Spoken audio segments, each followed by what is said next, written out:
ಕರಗ ಮಾಡುವಾಗ ದ್ರೌಪದಿ 3 ದಿನ ಭೂಮಿಗೆ ಬರ್ತಾಳೆ ಅಂದ್ರೆ ನೀವು ನಂಬ್ತೀರಾ? ಹೌದು, ದ್ರೌಪದಿಯ ರೂಪದಲ್ಲಿ ಕರಗವನ್ನ ನೋಡಲಾಗುತ್ತೆ.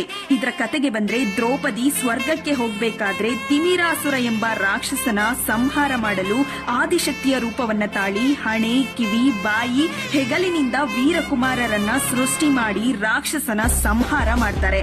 ನಂತರ ದ್ರೌಪದಿ ಸ್ವರ್ಗಕ್ಕೆ ಹೋಗಲು ಮುಂದಾದಾಗ ವೀರಕುಮಾರರು ದ್ರೌಪದಿಯನ್ನ ಭೂಮಿಯಲ್ಲೇ ಇರಬೇಕೆಂದು ಬೇಡಿಕೊಳ್ತಾರೆ. ಆದ್ದರಿಂದ ದ್ರೌಪದಿ ವರ್ಷದಲ್ಲಿ 3 ದಿನ ಭೂಮಿಗೆ ಬಂದು ಇರುವುದಾಗಿ ತಿಳಿಸ್ತಾಳೆ. ಇದನ್ನೇ ಕರಗ ಎಂದು ಆಚರಿಸಲಾಗುತ್ತೆ. ನಾನು ನಿಮ್ಮ Sonu. Welcome to my page.